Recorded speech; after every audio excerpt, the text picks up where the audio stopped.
శాశ్వతమైనది నీవు నా ఎడ చూపిన కృపా, అనుక్షణం నన్ను కన్ను పాపవలే కాచిన కృపా, శాశ్వతమైనది నీవు నా ఎడ చూపిన కృపా. తల్లి తన బిడ్డలను మరచినా నేను మరువలేనంటివే, తల్లి తన బిడ్డలను మరచినా నేను మరువలేనంటివే, నీదు ముఖ కాంతియే నన్ను ఆదరించేనులే, ప్రభువా నీ సేవయే నాకు ఆదరణ కలిగేనే, శాశ్వతమైనది నీవు నా ఎడ చూపిన కృపా. పర్వతములు తొలగినను మెట్టలు తరిల్లినా నా కృపా నిన్ను వేడదని అభయమిచ్చితివే,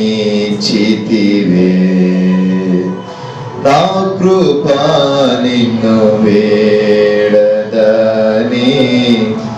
అభయమిచ్చితివే, శాశ్వతమైనది నీవు నా ఎడ చూపిన కృపా. హల్లెలూయా, హల్లెలూయా. దేవుని పరిశుద్ధ నామానికి మహిమ కలుగునుగాక. కూడి వచ్చిన మీ అందరికీ ప్రభు నామంలో హృదయపూర్వకమైన వందనాలు తెలియజేయుచున్నాను. దేవుని వాక్యాన్ని మనం ధ్యానించేద్దాం. తిమోతిలకు రాసిన 2వ పత్రిక 4వ అధ్యాయం 7వ వాక్యాన్ని చదువుకుందాం. తిమోతిలకు రాసిన మొదటి పత్రిక 4వ అధ్యాయం 7వ వాక్యం.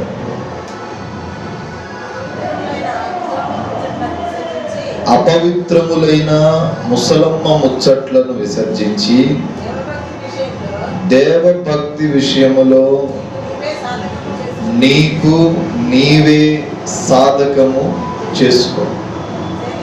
చాలు.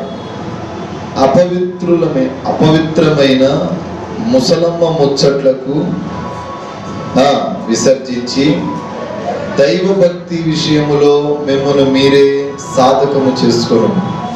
శరీర సంబంధమైన సాధకము కొంచెము మట్టుకే ప్రయోజనకరము, కానీ దైవభక్తి ఇప్పటి జీవము విషయములోను రాబోవు జీవపు విషయములోను వాగ్దానముతో కూడినైనందున అది అన్ని విషయములో ప్రయోజనకరమగును. హల్లెలూయా.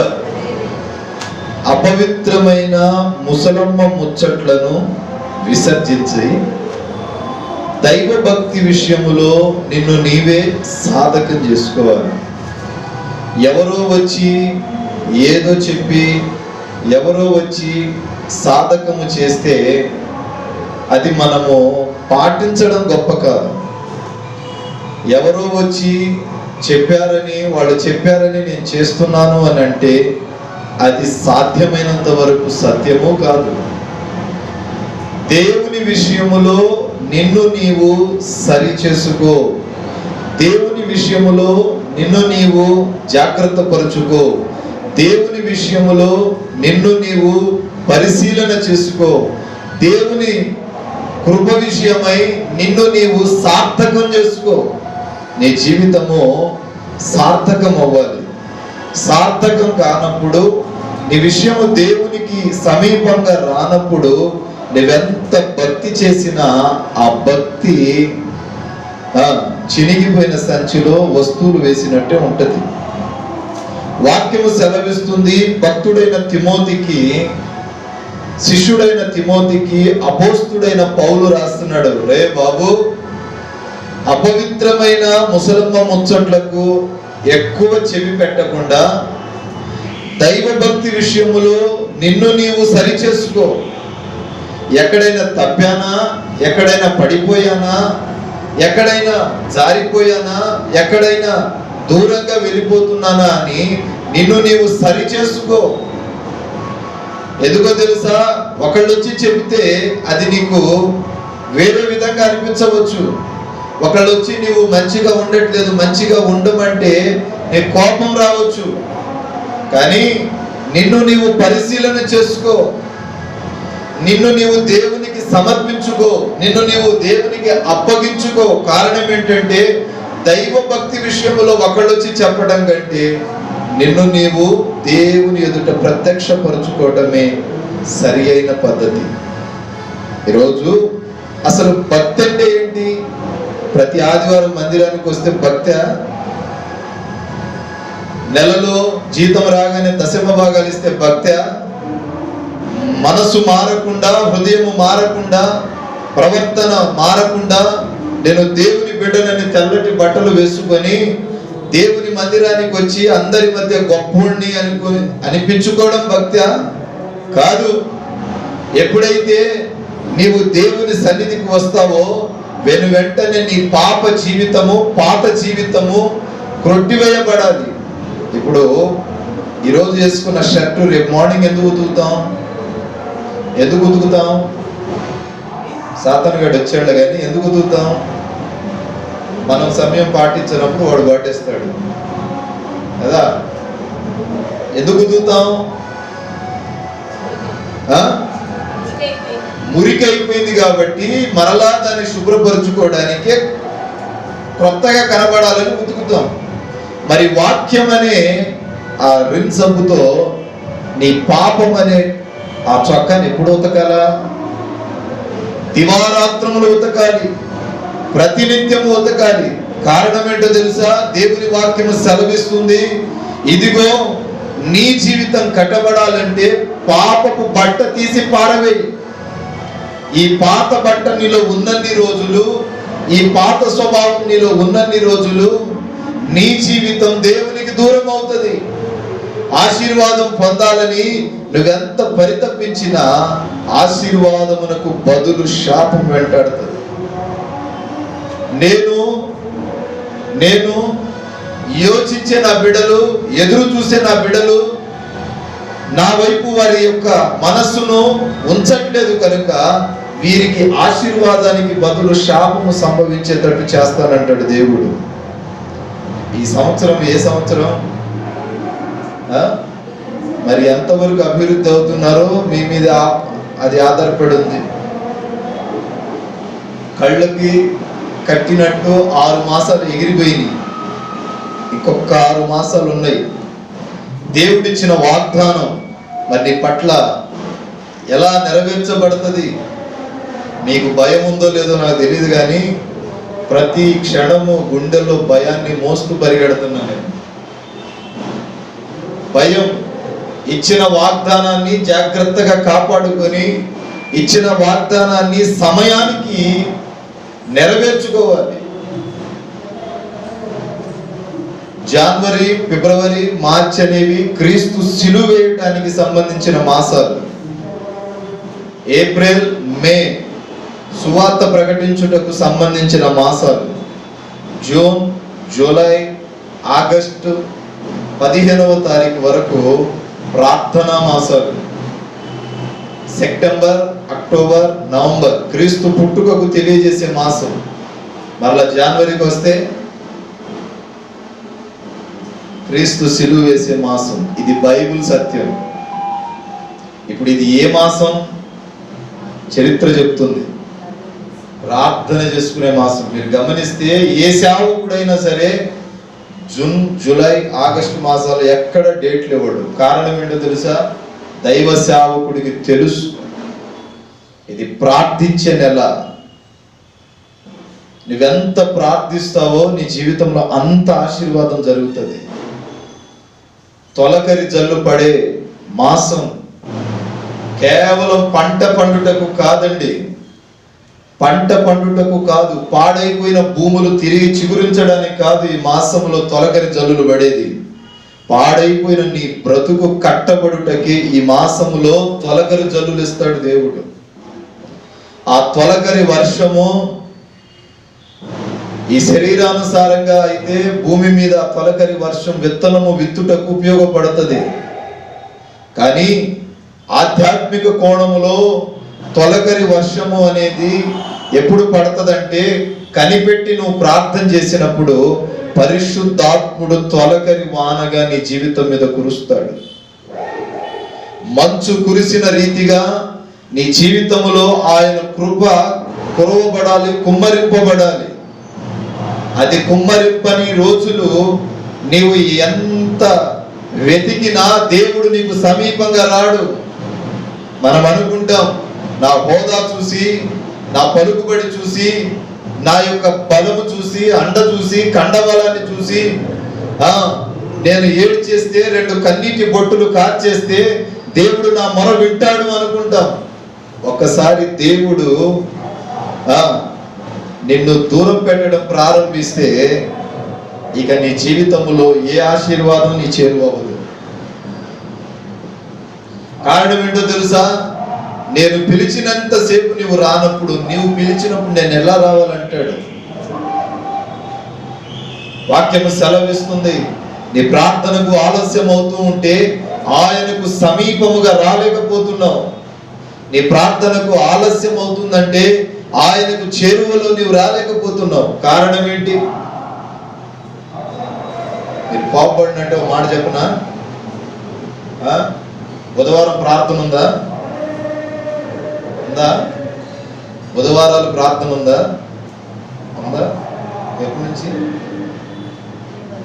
శనివారం సాయంత్రం ప్రార్థన ఉందా?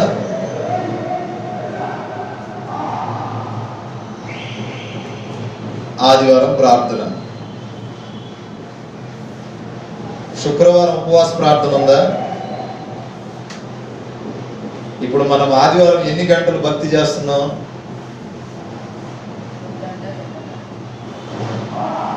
త్రిత్వము అంటే ఏంటి? ఇప్పుడు 3 గంటలు భక్తి చేస్తున్నామా?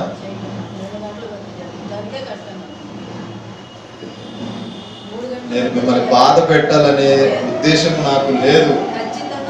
ఎందుకంటే యాజకుడిగా నేను అన్న తర్వాత మీరు ఎన్ని సర్క్యులేషన్ వేసుకున్నా నాకు ఏ ప్రాబ్లం లేదు.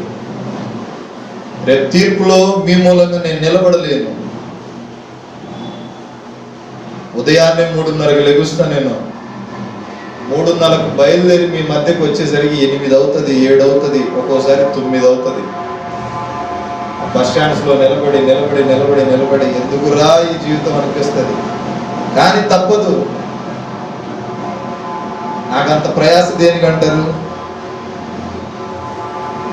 అర్థం చేసుకోండి. మీ ఇంట్లో మీ బిడ్డను అనుకోండి, మీ పిల్లలు ఇదే ప్రయాస ఉంటే ఒకరోజు చూస్తారు, రెండో రోజుకి ఏమైంది? కొంచెం సమయాన్ని పాటిస్తాం. షెడ్యూల్ చేంజ్ చేయొచ్చు. మీ మూలంగా ప్రతిసారి షెడ్యూల్ చేంజ్ చేస్తూ ఉంటే మీ మూలంగా దేవునికి నేను దుఃఖ పెడుతున్నా. సభాపూర్వకంగా చెప్తున్నా, ఒక కట్టుబడి ఒక సమయానికి మనము రాలేనప్పుడు ఎంత టైం షెడ్యూల్ మార్చినా ప్రయోజనం లేదు. అంటే మనలో క్రియ జరగనప్పుడు ఎద్దును తీసుకెళ్ళి ఆ గాబ్ దగ్గర నిలబెట్టినప్పుడు నువ్వు ఎన్నిసార్లు తీసుకెళ్ళినా అది త్రాగటానికి సహకరించినప్పుడు, నువ్వు ఎన్నిసార్లు తీసుకెళ్ళినా అది నీకు విలువివ్వదు. విత్ మీ, నాతో కలిసి చెప్తున్నా. మీకు చెప్పే ముందు ఆచి తూచి 66 సార్లు నేను పరీక్షిస్తా. ఎందుకో తెలుసా? చిన్నోడు కదా, ఎందుకు ఇట్లా చెప్పేసాడని మీరు అనుకుంటారేమోనని.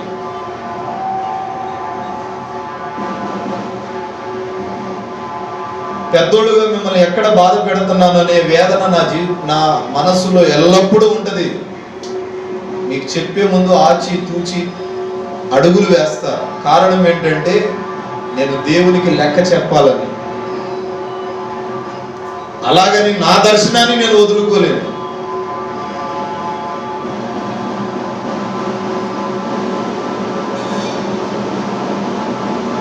కనుక అర్థం చేసుకుంటారని ఆశిస్తున్నాను. ఒక సమయం లిమిటెడ్ ఉంటుంది. ఏ చర్చికైనా ఒక సమయం ఉంటుంది. ఏ చర్చికి వెళ్ళినా ఒక సమయం ఉంటుంది, ఒక టైం టేబుల్ ఉంటుంది. ఈ టైం టేబుల్కి సర్క్యులేషన్గా రావాలి. ఒకడు కావచ్చు, ఇద్దరు కావచ్చు, ఊరకనే కావచ్చు. సమయం దాటింది అంటే అది మందిరం కాదు, మన ఇల్లులా భావిస్తున్నాం మనం, లేకపోతే ఏదైనా సినిమా థియేటర్ లాగా భావిస్తున్నాం. ఈ సమయానికి మనం రావట్లేదు అంటే మనకు భయం లేదని అర్థం ముందు. రెండవది, దేవుడు అన్న లెక్కలేనితనం.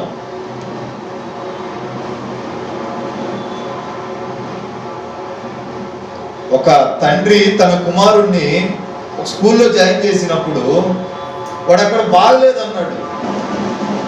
అక్కడ నుంచి తీసి ఇంకో స్కూల్లో జాయిన్ చేశాడు, అక్కడ కూడా బాగలేదన్నాడు. అక్కడ నుంచి తీసి 1,50,000 కట్టి ఇంకో స్కూల్లో జాయిన్ చేశాడు, అక్కడ బాగలేదన్నాడు. ఇప్పుడు బాగలేదు ఎవడు?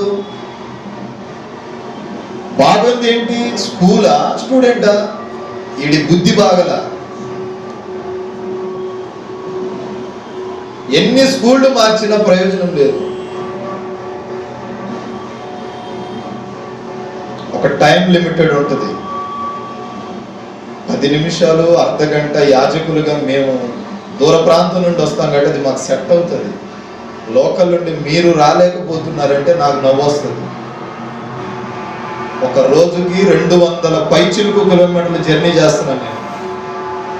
హైదరాబాద్ నుంచి వస్తే 800 కిలోమీటర్లు జర్నీ చేస్తాను. ఒక 10 కిలోమీటర్లు జర్నీ చేయడానికి మీకు సమయం అనుకూలంగా లేదు. మీ కుటుంబం ఉందా పాస్టర్ గారు అంటారేమో. ఇది ఒక్కటే కుటుంబం కాదు, మీకంటే బరువు నాకు చాలా ఉంది. అర్థం చేసుకోండి. ప్రతిసారి చెప్తూ ఉంటే అది మంచిగా ఉండదు. మీకు అనిపించవచ్చు ఏం చెప్తుంది ఉంది అని. నేను ఎంత బాధపడుతున్నానో నా సమక్షంలో హెబ్రీయులకు రాసిన పత్రికలో అంటాడు, మీ నిమిత్తము నా సేవకుడు దుఃఖపడిన ఎడల అది మీకు శాపం, ఆశీర్వాదం కాదు. ఏమండి, ఒక సంవత్సరానికి కాకపోయినా ఇంకొక సంవత్సరానికైనా మనము మారాలి. ఎంత భక్తి చేసినా మార్పు రావట్లేదు అంటే మనం సరిగా లేమని అర్థం.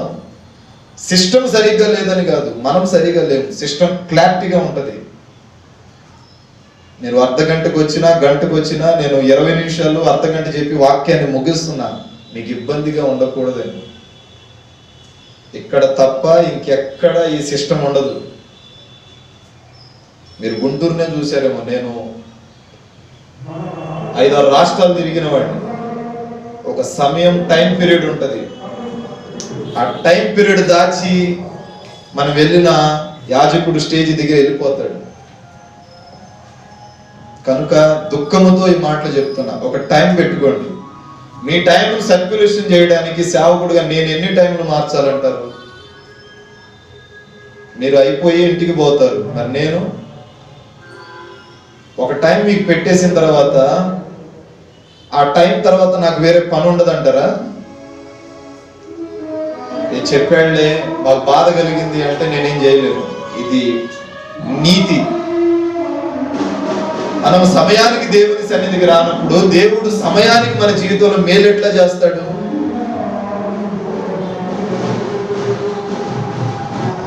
దూరం అన్యుడైనా సరే దేవుని సన్నిధికి కానీ దేవుని మోకరించే విషయంలో కానీ ఒక నిబద్ధత కలిగి ఉంటాడు కదా.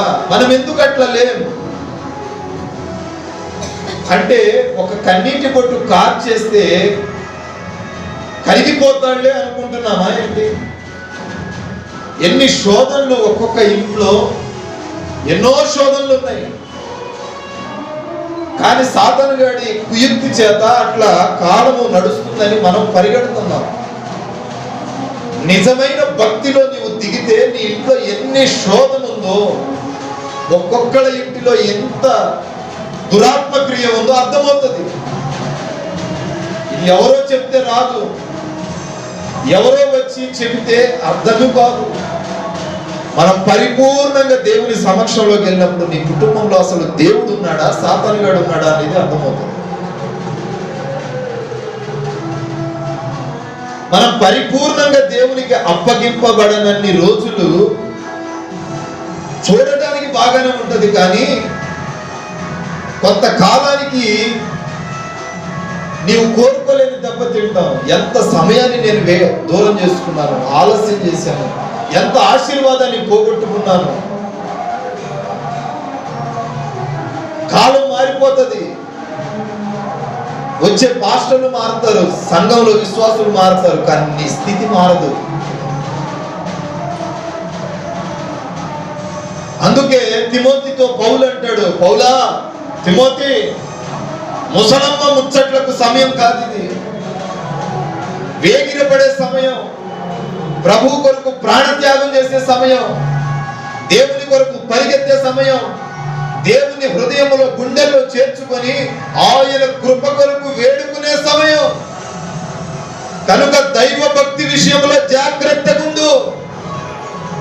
దైవ భక్తి విషయంలో నీవు జాగ్రత్తగా ఉన్నప్పుడు కట్టబడతావు, సంఘాలను కడతావు. తిమోతి, నిన్ను నీవు స్వీపరీక్ష చేసుకో, నిన్ను నీవు పరీక్షించుకో. ముసలమ్మ ముచ్చట్లకి ఇది సమయము కాదు, కాలక్షేపాలకి ఇది సమయం కాదు.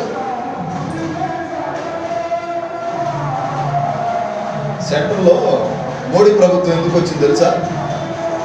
మన నిర్లక్ష్యం వల్ల. యాడో మణిపూర్లో జరిగిందని కాదు, మన ఆంధ్రాలో జరిగే మన మీద తిరుగుబడితే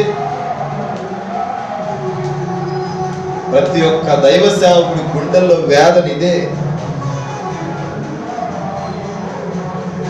ఇక నుండి ఆదివారం ఆరాధన చేసుకోవడానికి సెలవు దినం కాదు, శుక్రవారం సెలవు దినం.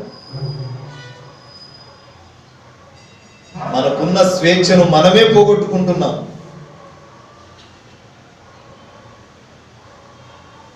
ప్రార్థన చేయాలి, దేశం కోసం, కుటుంబాల కోసం, సంఘం కోసం ప్రార్థించే యోధులుగా నిలబడాలి.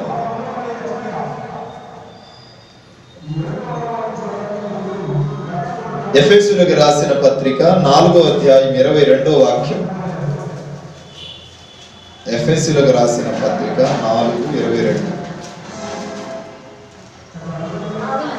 కావున మునపటి ప్రవర్తన విషయమై మోసకరమైన దురాలోచన వలన, దురాశల వలన చెడిపోవు మీ ప్రాచీన స్వభావమును వదులుకొని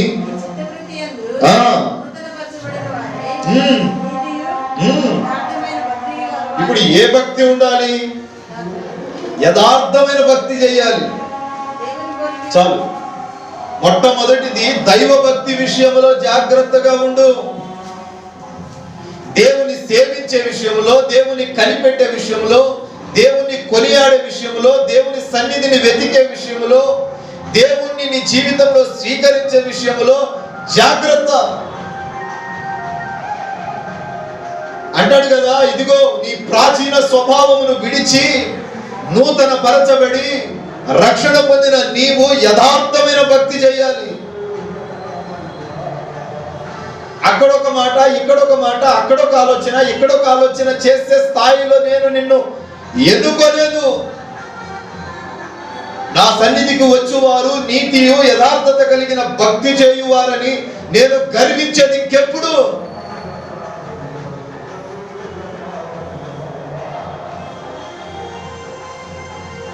వాక్యము సూటిగా చెప్తున్న మాట, నీతియు యథార్థత కలిగిన భక్తి చేయువారమై మనం ఏమవ్వాలి? దేవుని పోలికగా సృష్టించబడిన నవీన స్వభావమును ధరించుకో. యథార్థమైన భక్తి. నాకు కొన్నిసార్లు అనిపిస్తుంది, తన బిడ్డలుగా మనల్ని చేర్చుకొని రక్తం గార్చింది ఆయన చేసిన పెద్ద తప్పు అనిపిస్తుంది నాకు. ఎందుకు ఈ మానవ జీవితం కోసం అంతగా ప్రాణం పెట్టినంతగా ఎందుకు దేవుడు అంతగా బలపడటం అవసరమా? ఆయనకేమైనా వచ్చిందా? అసలు సృష్టించడం ఎందుకు? వీళ్ళు మాట వినట్లేదు, మళ్ళా రోధించడం ఎందుకు? వాళ్ళ కొరకు చనిపోవటం ఎందుకు? కొరడాలతో కొట్టబడటం ఎందుకు? మ్రాను మీద వేలాడటం ఎందుకు? సిలువ వేయబడటం ఎందుకు? ఆయనకు అంత అవసరం ఏంటి?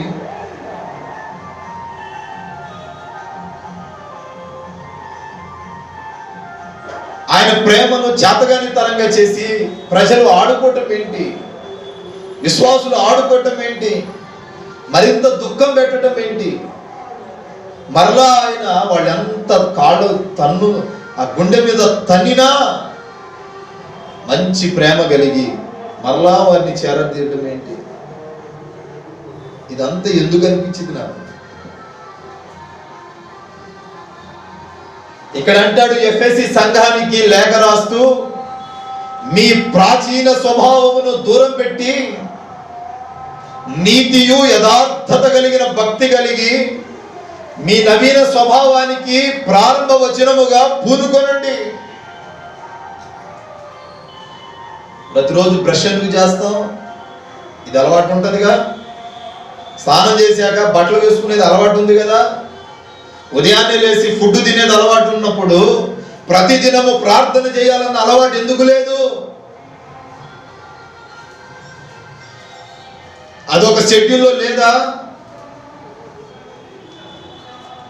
అంటే ఇది తినకపోతే మన శరీరము సిగ్నల్ ఇస్తుంది, బలహీనపడ్డ, బీపీ ఎక్కువైంది, షుగర్ ఎక్కువైందని.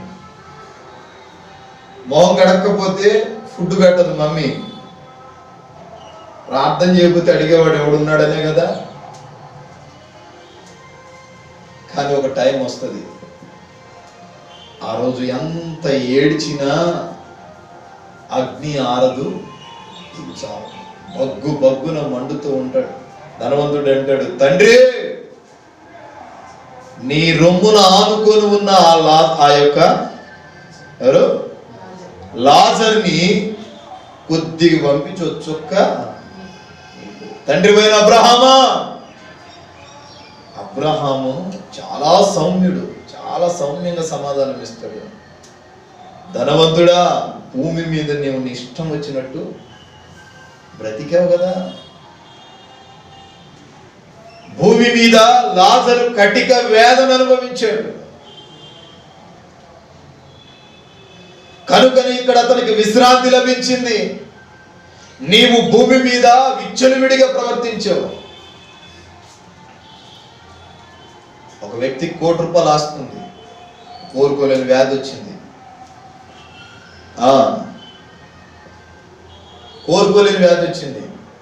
ఈ ₹1,00,00,000 అయినా ఇస్తానయ్యా నా బిడ్డను బ్రతికించమని అంటే డాక్టర్లు అన్నారు, 1,00,00,000 కాదు 10 కోట్లు ఇచ్చినా నేను బ్రతికించలేను అన్నాడు. హైదరాబాద్, బెంగళూరు, ఢిల్లీ, పెద్ద పెద్ద సిటీస్ అన్నీ తీసుకెళ్లారు, ఫలితం లేదు. తన కాలం సంభవించినప్పుడు ఆ హాస్పిటల్లోనే నిద్రించాడు. గత వారంలో మా ఇంటి దగ్గర ఒక బాబు చనిపోయాడు.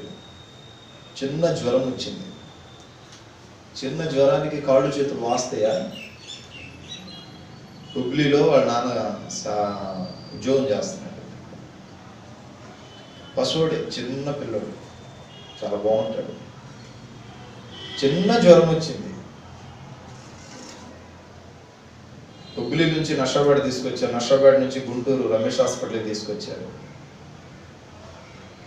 రమేష్ హాస్పిటల్కి వచ్చేలోపు డాక్టర్లు చూసి లేరన్నారు. నర్సరావుపేట కడియాల హాస్పిటల్ మీకు గుర్తుండొచ్చు, బస్టాండ్కి ఆ బ్రిడ్జి డౌన్లో ఉంటుంది. పక్షవాతం లాగా వచ్చేసింది వాడికి.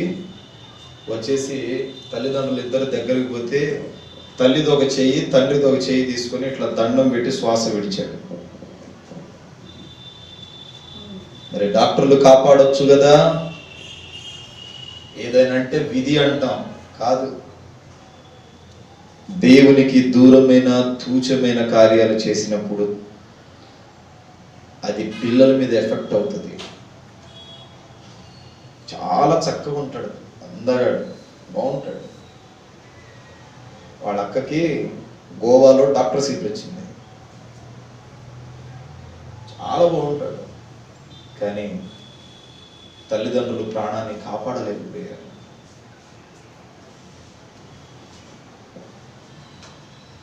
నీవు ఇంటి నుంచి బయటికి వెళ్ళి క్షేమంగా ఇంటికి వస్తున్నావంటే దేవుని కృప కాదా? 3 పూటల సుఖంగా ఓ ముద్ద భోజనం, కష్టం మీ నాన్న కష్టపడుతున్నాడో నువ్వు కష్టపడుతున్నావో మీ భార్య కష్టపడింది తీసి పక్కన పెట్టండి. 3 పూటల కడుపు నిండా తింటున్నావు, ఇది దేవుని కృప కాదా?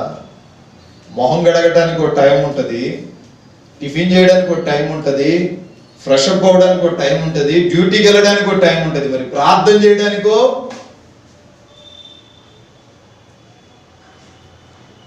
దానికి టైం లేదు. ముమ్మాటికి నీవు ఎన్ని గంటలు ప్రార్థన చేస్తే ప్రార్థన వలన నీకు మేలే జరుగుతుంది కానీ కీడు జరగదు. నువ్వెంత ప్రార్థన చేస్తే అంత మేలు పొందుతావు. దెలీలా తొడ మీద పడుకున్నాడు. ఎవడు? సంసోను. ఏం కోల్పోయాడు? బలాన్ని కోల్పోయాడు.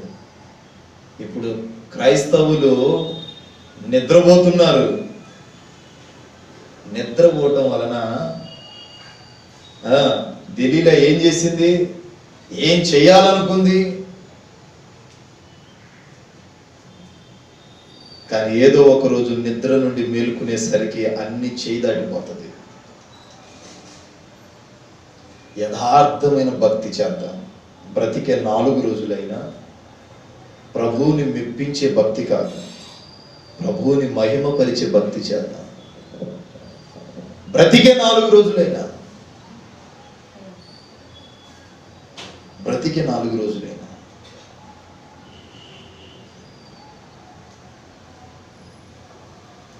ఇద్దరు యవనస్తులు ప్రేమించుకున్నారు. వాళ్ళిద్దరు బాగానే సంపాదిస్తారు, ఉద్యోగం చేస్తారు.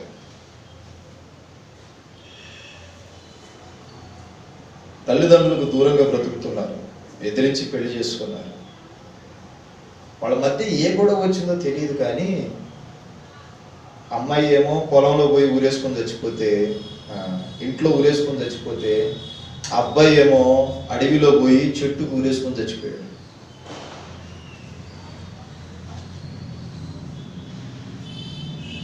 వాళ్ళ అదృష్టం ఏంటంటే వాళ్ళకు పిల్లలు లేదు. మన వారమే జరిగింది.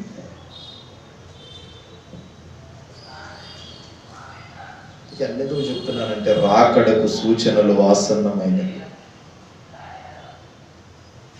దేవుని మెప్పించే భక్తి చేసినన్ని రోజులు దేవుడు నిన్ను అసహించుకుంటూనే ఉంటాడు. మెప్పించే భక్తి వలన ప్రయోజనం లేదు. మహిమ పరిచే భక్తి చేయాలి, ఘనపరిచే భక్తి చేయాలి, ఆయన్ని కొనియాడే భక్తి చేయాలి. అప్పుడు ఆ భక్తి చూసి ఆయన నువ్వు అడగక మునిపే నీ ఈవులన్నీ ఇస్తాడు, అక్కర్లన్నీ తీరుస్తాడు.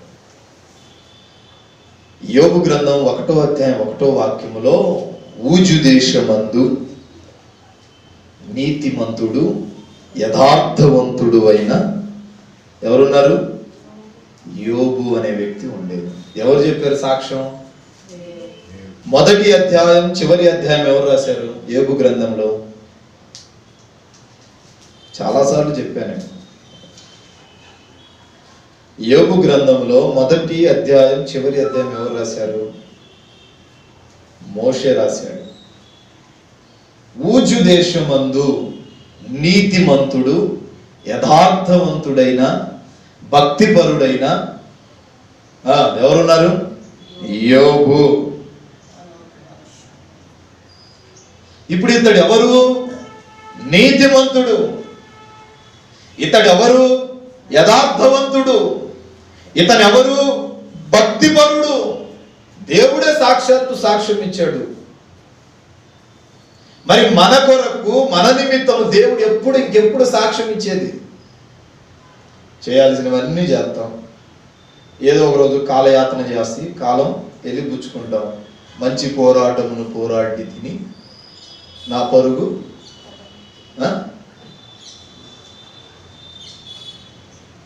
పోయిన వారం రికార్డింగ్లో ఇది పెట్టాను నేను, ఈ బిట్టు పెట్టా.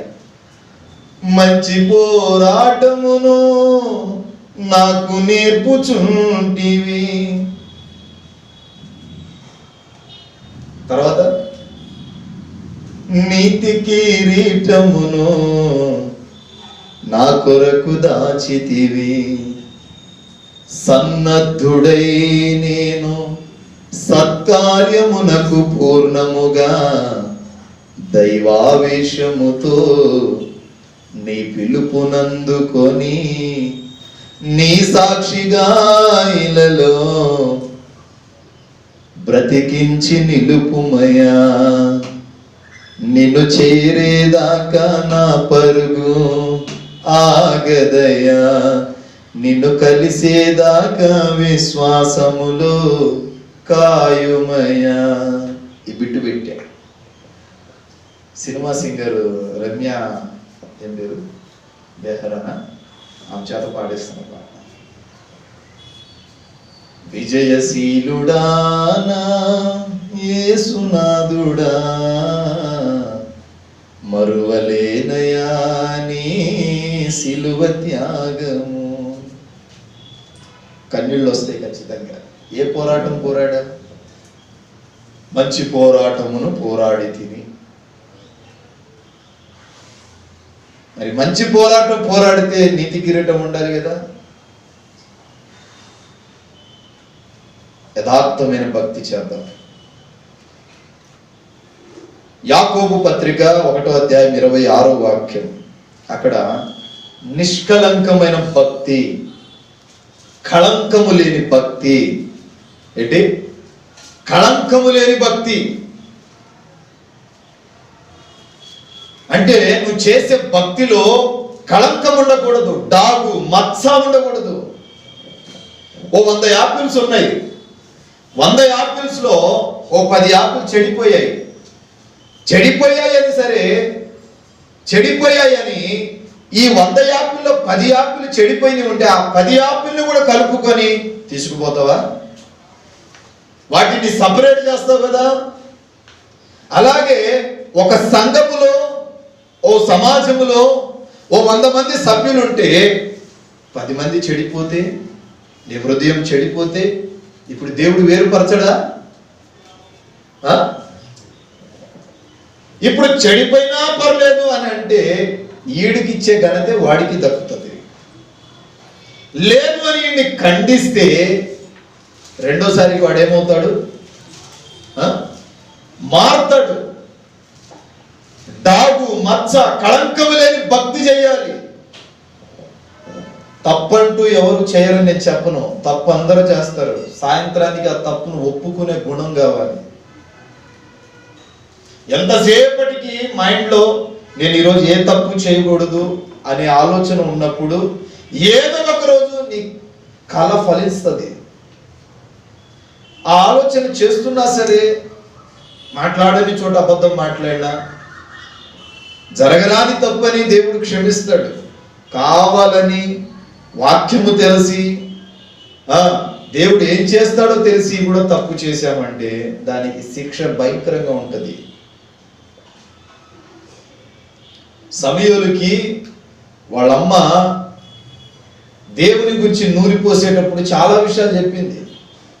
ఇతరుల కొరకు ప్రార్థన చేయడం మానకు, మర్చిపోతే ఆయన కోరిన ఆ వాగ్దానాన్ని నువ్వు మీరిన వాడవుతావు, పాపం చేసిన వాడిని అవుతావు. అంటే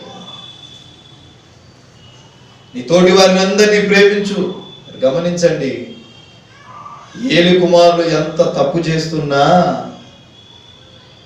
దేవుడు ఆగే ఉన్నాడు. అవి చూస్తున్న శామ్యూయల్ కూడా మౌనంగానే ఉన్నాడు.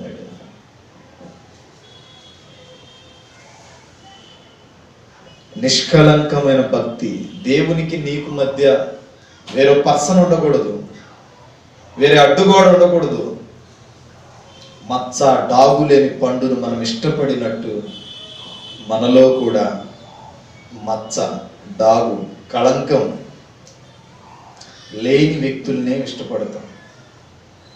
ఇప్పుడు మీ పిల్లలు ఉన్నారు, కళ్ళు లేని వాళ్ళకి ఇచ్చి పెళ్లి చేస్తారా? చేయొచ్చు కదా, చేయొచ్చు కదా. మరి ఎందుకు? తాగుబోతుకి ఇచ్చి పెళ్లి చేస్తామా? మరి ఎందుకు? లోకంలో ఉన్న మనమే ఇంత మంచి క్లారిటీతో ఉన్నప్పుడు మరి దేవుడు మన మీద క్లారిటీ కలిగి ఉండడా? నిన్ను ఇష్టపడేటప్పుడు నీలో పాపము, రోగము, రోత జీవితం, ఆయన దుఃఖపరిచే జీవితం ఉన్నప్పుడు కావాలనుకుంటాడా? పెళ్లి కుమార్తె ఎలా ఉండాలి? ఎలా ఉండాలి? చక్కనిదై ఉండాలి. పెళ్లి కుమార్తె చక్కనిదై ఉన్నప్పుడే పెళ్లి కుమారుడికి నచ్చుతుంది. పెళ్లి కుమార్తె చక్కనిదై ఉండకపోతే పెళ్లి కుమారుడికి నచ్చదు. నీవు చక్కనిదై ఉండాలి, నీవు చక్కని వాడై ఉండాలి. అప్పుడే పరమ ప్రియుడగు ప్రభువుకు నీవు నచ్చుతావు. మొదటి తిమోతి 2:1 ఉంటది, సంపూర్ణమైన భక్తి చేయాలి. 4 రోజులు చర్చిలో, 4 రోజులు లోకంలో ఉండటం కాదు. సంపూర్ణమైన భక్తి చేయాలి, నిష్కళంకమైన భక్తి చేయాలి, యథార్థమైన భక్తి చేయాలి. దైవ భక్తి విషయంలో ప్రతినిత్యము నిన్ను నీవు సరిచేసుకుంటూ భక్తి చేయాలి. అందుకంటాడు కదా పౌలు, మనస్సాక్షి విషయములో నీవు గర్దింపబడకపోతే చచ్చిన వాడితో సమానం. మనస్సాక్షి విషయములో నీవు గర్దింపబడుతూ ఉండాలి. నీవు గర్దింపునకు రాకపోతే నీవు బ్రతికిన చచ్చిన వాడితో సమానం. నీ మనస్సాక్షి నేను గర్దించాలి. నా మాటలు ముగించడానికి వస్తున్నాను. నీ మనస్సాక్షి నేను గర్దింపునకు రావాలి. నేను చేసేది తప్పు కదా, మీ మనస్సాక్షి మిమ్మల్ని గర్దిస్తుందని నాకు బాగా తెలుసు. ఈరోజు ప్రార్థన చేయలేదుగా, అయినా మీరు దాన్ని దాటుకొని పోతారు.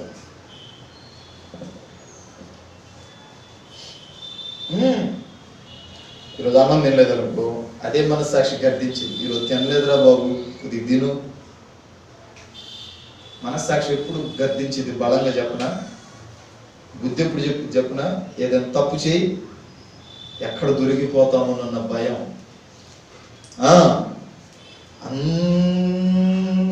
అందరి 10 మందిని నిలబెట్టి 10 మందిలో తప్పు చేసిన వాడిని కనుక్కోవాలంటే ఆ తప్పు చేసిన వాడి నువ్వే అయి ఉంటే నీ కాళ్ళు చేతులు 1600 స్పీడ్ మీద తిరుగుతాయి. ఎక్కడ దొరుకుతానేమో, ఎక్కడ పరుగు పోయిద్దేమోనని. పాపం మొదట చీకటిగానే ఉంటది, పాపం మొదట తీయగానే ఉంటది. తినగా తినగా తినగా తినగా ఏమవుతుంది? విరక్తి పుట్టిద్ది. తినగా తినగా తినగా తినగా తినగా చివరికి అది నిన్ను పామై కాటేసిద్ది. కనుక ఒకటి, దేవభక్తి విషయంలో జాగ్రత్తగా ఉండండి.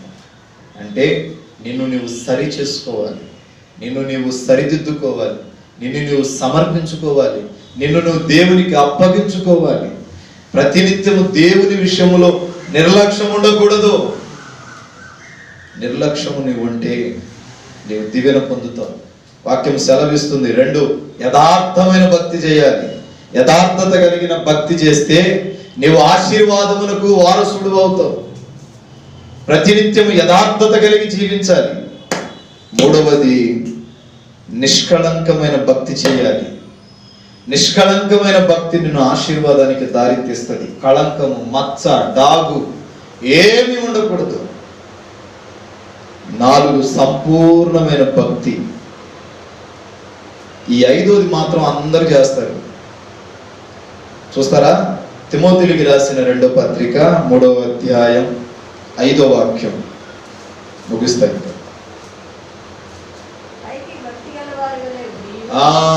ఇదందరూ చేస్తాం, చాలు. అదే పైకి ఎలా ఉంటాం, మరి లోపల. ఇప్పుడు మన ఇంట్లో ఒకళ్ళకి దయ్యం పెట్టింది, మనమందరం ప్రార్థనకు పోయేవాళ్ళం. ఇప్పుడు మనమందరం ప్రార్థన చేస్తే ఇది ఉంటుందా ఈడ? అసలు ఇది ఇంట్లోకి ఎందుకు వచ్చింది అంటే, ఎందుకు వచ్చింది? మనలో శక్తి లేకే అది ఇంట్లో దొరకబడింది. ఇప్పుడు అనారోగ్యం నీలోకి ఎందుకు వచ్చింది? నీలో శక్తి లేదు కాబట్టి నీలోకి వచ్చింది. మరి నీలో బలం ఉంటే అది నీ దారికి రాదు. నీలో శక్తి లేదు కాబట్టి సాతానుడు నిన్ను వంచిస్తాడు. నీలో శక్తి లేదు కాబట్టి, నీలో భక్తి లేదు కాబట్టి సాతానుగాడి యొక్క ఉచ్చులో పడిపోతాం. పైకి భక్తిగా ఉంటాం కానీ లోపల మాత్రం భక్తి ఉండదు. పైకి భక్తిగా ఉంటాం, లోపల మాత్రం పాపపు క్రియలు. ఒక్కొక్కడిని కొంచెం ఇంత దూరం వదిలిపెట్టేసి అక్కడ దాకా, మిమ్మల్ని కాదు అక్కడ దాకా వదిలిపెట్టి వచ్చేస్తే వాడి నిజ స్వరూపం ఏంటో బయటపడుతుంది. అంటే పైకి భక్తి బరులం, బయటికి వెళ్ళిపోతే చూస్తే నోట్లో వచ్చే బూతులు. రోజు తల్లి చెప్తుంది, చర్చికి వచ్చినప్పుడు అందరికంటే ముందు వచ్చింది దశంభాగాలు, కాணிకలు అన్ని రొట్టె మొత్తం చేసిద్దంట. వారానికి 10 సార్లు కుటుంబ ప్రార్థన పెట్టించిందంట. పాస్టర్ గారి పిలిపించి కుటుంబ ప్రార్థన పెట్టించింది, కానీ ఏం ప్రార్థన చేయదంట ఇంట్లో. ఏమమ్మా ప్రార్థన చేసా అందంట. ఓ రోజు వాళ్ళ ఆయన మారు మనసు లేని భర్త, త్రాగుబోతు, వాడు వచ్చి చెబుతున్నాడు, అయ్యగారు ఈమె వారానికి 4 రోజులు ప్రార్థన ఎందుకు పెట్టించింది తెలుసా? తెలియదురా, తెలియకనే వస్తున్నా నేను కూడా అన్నాడంట. ఎందుకో తెలుసా? ఏం ప్రార్థన చేయదు కాబట్టి నీ చేత ప్రార్థన చేయడానికి పెట్టింది. నువ్వు ఒక 5 నిమిషాలు ప్రార్థన చేస్తావు చూడు, ఆ 5 నిమిషాల ప్రార్థనకి నీకు 100 రూపాయలు ఇచ్చింది. నీకు ఖాళీ లేకుండా చేస్తుంది. ఎందుకో తెలుసా? ఈమె కొరకు నువ్వు ప్రార్థన చేస్తావేమోనని, ఈమె ఎక్కడ ప్రార్థన చేస్తే ముత్యాలు రాలుతాయేమోనని నీ చేత ప్రార్థన చేపిస్తే నువ్వు వెళ్ళిపోయి నాకు బుద్ధులు తిట్టిద్ది అయ్యగారు, మామూలుగా తిట్టదు అన్నాడు. సాక్ష్యం ఇచ్చింది ఎవరు? కట్టుకున్న భర్త. మరుసటి వారం వచ్చిందంట, అయ్యగారు ఏడున్నావు అని. ఏమమ్మా అన్నాడంట, రేపు మా ఇంట్లో పెద్ద కుటుంబ ప్రార్థన పెట్టాలి అన్నాడంట. అవునా అన్నాడంట. సరే పా వస్తాలే అన్నాడు. గంట అయింది, మరుసటి రోజు ప్రారంభమైంది. చెప్పిన గడియ స్టార్ట్ అయింది. గంట అయింది, 2 గంటలైంది, 3 గంటలైంది, 4 గంటలు, 5 గంటలు, రేత్రి 10 అయింది. పిలిచిన పాదిరేమో రాకపోయే. పాస్టర్ గారు చర్చిలో కూర్చొని ప్రార్థన చేస్తూ ఉన్నాడట. వచ్చిందంట ఆవేశంతో, అంత లెక్కలేని తరమా అనుకుంటూ వచ్చిందంట. వచ్చి తిట్టరాని బుద్ధులు తిట్టిందంట పాస్టర్ గారికి. అప్పుడు అన్నాడు, నీ నిజస్వరూపం ఇది, నీ నిజమైన భక్తి ఒక యాజకుడిని కూడా చూడకుండా రావటం ఆలస్యమైందని ఎందుకు పిలిచావు నన్ను అన్నాడంట. ఈరోజు నా మీద గొడవ పెట్టుకోవడానికి 10 మంది ఆడవాళ్ళు లభిస్తామన్నారు. నువ్వు ప్రార్థన చేసి దేవుడు వాళ్ళని తరిమి కొడతారని కుటుంబ ప్రార్థన పెట్టి అన్నాడంట. ఈ బాపతోళ్ళు ఉంటారండి సమాజంలో, లేరన్నో ఉంటారు కూడా. వాళ్ళు ప్రార్థన చేయరు కానీ పాదిరి ప్రార్థన చేయాలి. పాస్టర్ గారు ప్రార్థన చేస్తే పాస్టర్ గారి కుటుంబానికి ఆశీర్వాదం, నీ కుటుంబాన్ని ఏడించి వస్తుంది. మీరు ప్రార్థన చేసి పాస్టర్ గారు ప్రార్థన చేస్తే అది ఒక ఎత్తు ఆశీర్వాదం. ఆ రోజు నుంచి ఆ కొంపకి వెళ్ళడమే మానేశాడంట. సంవత్సరం తిరగక మునిపే ఏమీ లేని స్థాయిలో, ఇల్లు అమ్ముకునే స్థాయిలో బజార్ను పడ్డదండి. ఒకరోజు అదే పాస్టర్ గారికి బస్టాండ్లో కనిపించింది. ఇది చెప్పకూడదు, మీరేమైనా మార్పు చెందుతారేమోనని చెబుతాం. మీరేమనుకుంటారు? మీకు చెబుతున్నాం అనుకుంటారు. ఎవరైనా వాళ్ళ బిడ్డల్ని తక్కువ చేసి మాట్లాడతారా? మిమ్మల్ని తక్కువ చేసి మాట్లాడితే మీరు నా బిడ్డలు, నాకేమొస్తుంది? ఏమి రాదు. తిరిగి తిరిగి తిరిగి తిరిగి పాస్టర్ గారికి బస్టాండ్లో కనిపించింది. ఆయనేమో విజయనగరం మీటింగ్ వెళ్తూ బస్టాండ్లో బస్సు ఎక్కుదామని పోతే ఆడుంది. చింపురు జుట్టు వేసుకొని చినిగిపోయిన చీర కట్టుకొని ఆడుంది. అమ్మా ఏమైందిరా? ఏంది ఇక్కడ? ఈయన పలకరీలా, ఏమి వచ్చి పలికి, వందనాలు పాస్టర్ గారు అంది. వందనాలమ్మా. ఏమమ్మా ఏంటి ఇట్లాగైందంటే, ఏం లేదు అయ్య గారు ఇట్లా ఉన్నాను అని అంటే, అంటే అప్పటికప్పుడు బట్టలు తెప్పించి వెళ్ళే ప్రోగ్రాం మానేసి తన ఇంటికి పోయి బాగోగులన్నీ చూసి అంతా చూసి మాట్లాడి ఒక అద్దెకి ఇల్లు తీసుకొని వాళ్ళని అక్కడ వచ్చి అప్పుడు అన్నాడు, నీవు ఈ స్థితికి మారటానికి కారణం ఏంటో తెలుసా? దేవుణ్ణి దుఃఖపెట్టావు. దేవుణ్ణి ప్రార్థన పెట్టి సేవకుని సంతోష పెడదాం, దేవుణ్ణి సంతోష పెడుతున్నానన్న ఆ అహంకారంలో దేవుని దుఃఖపెట్టావు. దైవ సేవకుని సమయంతో ఆయనతో ఆడుకున్నావు. అందుమూలంగా ఈ శాపం నీకు కలిగింది. పశ్చాత్తాపపడు, మా దేవుడు నిన్ను క్షమించుటకు సిద్ధంగా ఉన్నాడు. పిల్లరా, ఆమె చేసిన మొట్టమొదటి పని ఏంటి చెప్పనా?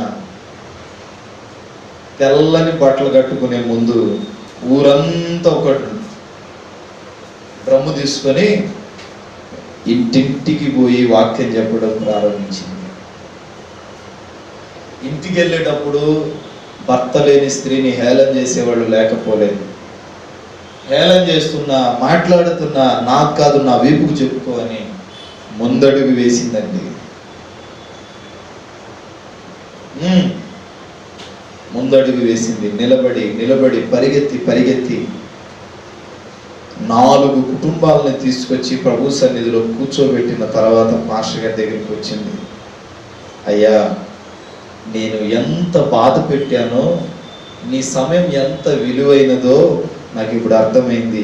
సుమారు నేను ఒక 300 కిలోమీటర్లు ప్రయాణం చేసి ఉంటా.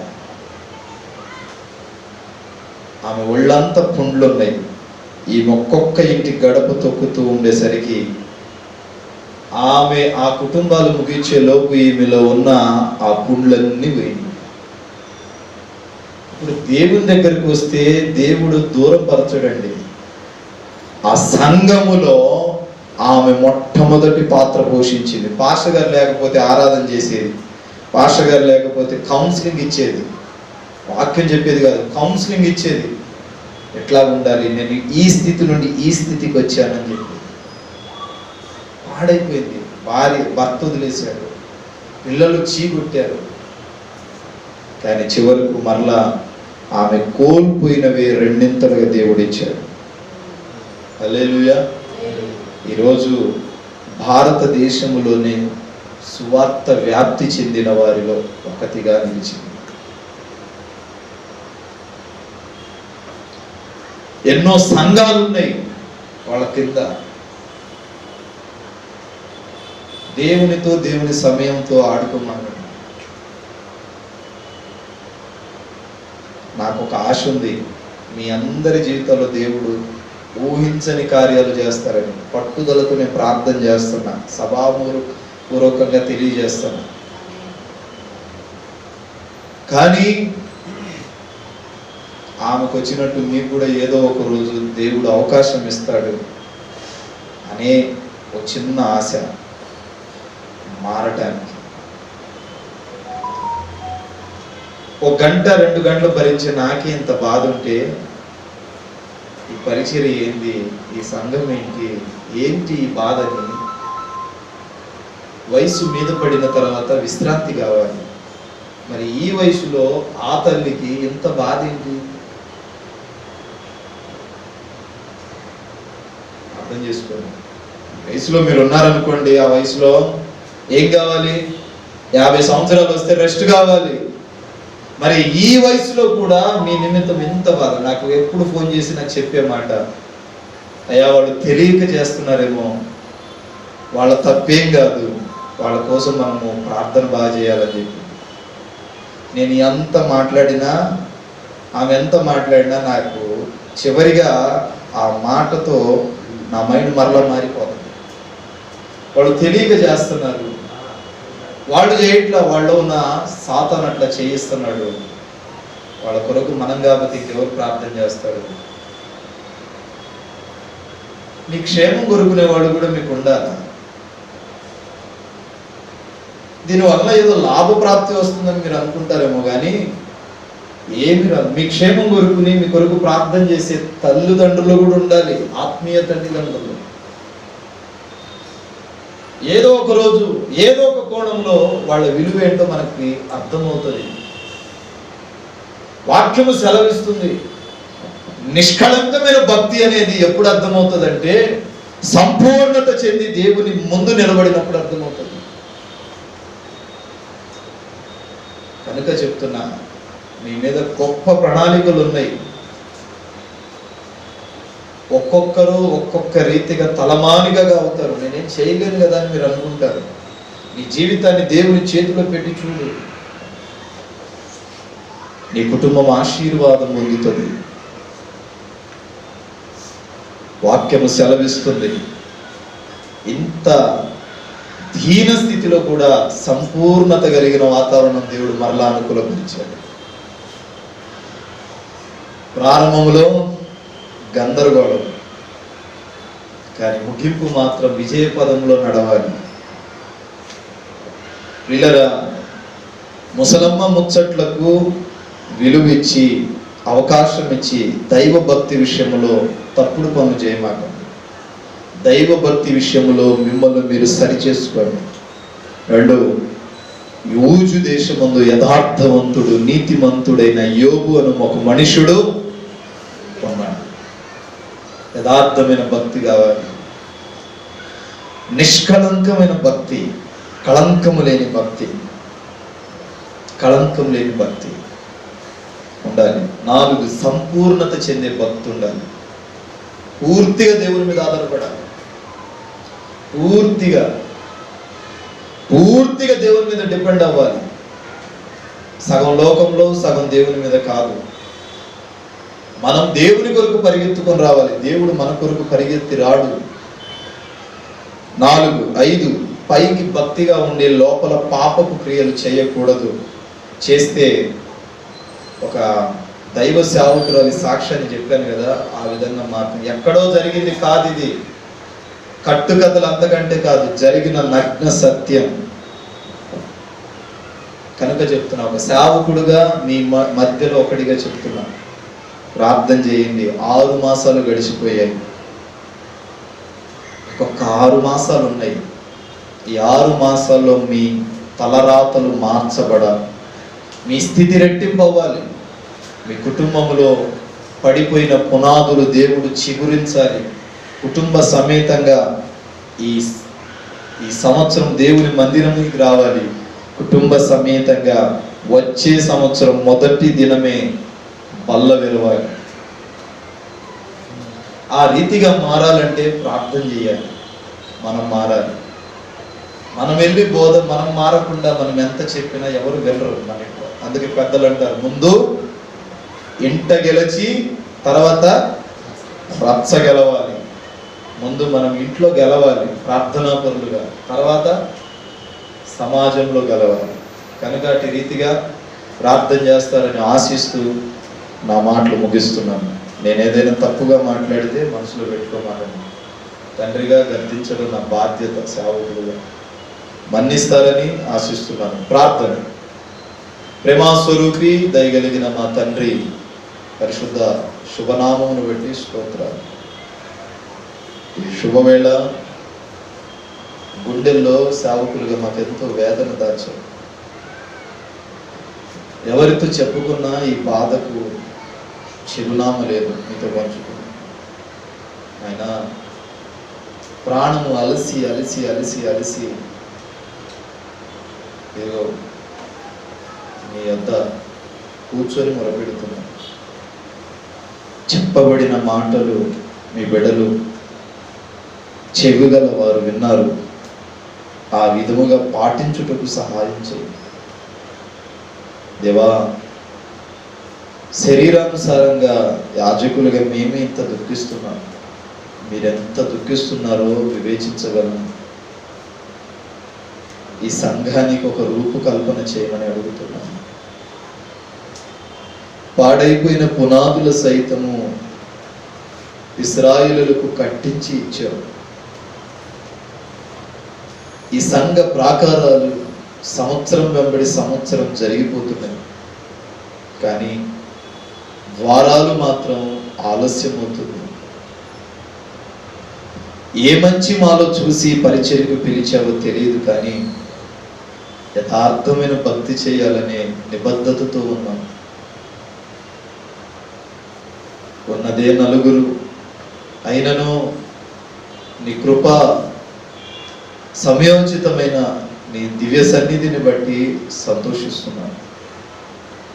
ప్రాకారాలను పొడిగించండి, సంఘ సరిహద్దులు విశాలపరచండి. మీ బిడ్డలు తెలియక చేశారు, మీరే మీ బిడ్డలను క్షమించారు. మేమే పాటి వారమయ్యా,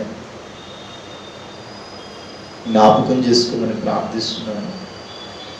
అయినా వాళ్ళు తెలియక చిన్న పిల్లల వల్ల ఏదైనా తప్పు చేస్తే మన్నించండి, సరిచేయండి. తిరిగి నీ సన్నిధికి రావడానికి కృప చూపండి. నూతన ఆత్మలు కావాలని గత 6 మాసాలుగా నీ సన్నిధిలో కన్నీరు విడుస్తున్నాను. ఈ సంఘ సరిహద్దులు విశాలపరచమని వేడుకుంటున్నాను. నీవు జవాబిచ్చేంత వరకు మా ఈ పరుగు ఆగదు. నీ కృప కొరకు వేడుకుంటున్నాను. ఈ సంఘాన్ని లేవనెత్తండి ప్రభువా. ఎందరో ప్రార్థనా యోధులు ఈ సంఘములో నిలబడాలి ప్రభువా. దేశము కొరకు త్యాగము చేసే రీతిగా, దేశము కొరకు కడుపు మార్చుకుని ప్రార్థించే బిడ్డలుగా సంఘ బిడ్డలను లేవనెత్తండి. మేలు చేయమని అడుగుతున్నాను. సంవత్సర ప్రారంభంలో సంస్థకు వాగ్దానం ఇచ్చావు, ఇది అభివృద్ధి సంవత్సరం అన్నావు. ఆ వాగ్దానాన్ని నెరవేర్చమని వేడుకుంటున్నాను. కృపలో జ్ఞాపకం చేసుకో, ఆశీర్వదించి బలపరచండి. వచ్చిన పరిశుద్ధులైన బిడ్డలందరినీ మీరు దీవించాలి. తిరిగి మీ బిడ్డల వారి గృహాలకు వెళ్తున్నారు. ఈ దినం ఆలస్యమైనది, మమ్మల్ని క్షమించండి. కృపలో జ్ఞాపకం చేసుకో. ప్రప్రథమంగా అరుణోదయమున నీ సన్నిధికి చేరాలన్న ఆశ ఉంది. అట్టి సమయం, మెలకువ, వివేచన మాకందరికీ దయచేయి, మేలు చేయమని యేసు శక్తి గల నామమున ప్రార్థిస్తున్నాను పరమ తండ్రి. మన తండ్రి అయిన దేవుని ప్రేమ, కుమారుడగు యేసుక్రీస్తు వారి కృప, పరిశుద్ధాత్మ దేవుని అన్యోన్య సహవాసం ఇప్పుడు ఎల్లప్పుడూ సంఘానికి, సకల కోటి పరిశుద్ధులకు, వచ్చిన వారికి రాని వారికి నా దేవుని కృప సదాకాలం తోడై ఉండును గాక. ఆమేన్. అందరికి వందనాలు. దేవుని మిమ్మల్ని దీవించును గాక. God bless you. సమయంలో హృదయపూర్వకమైన అర్పణలు ప్రభు సేవకు సమర్పించాలని ప్రభు పేరిట తెలియజేయించున్నాను. బ్రదర్ బి అభిషేక్ నాయకు, నాగేశ్వరం తండా, మాచవరం మండలం, గుంటూరు డిస్టిక్. మా ఫోన్ నెంబర్ 7659018230.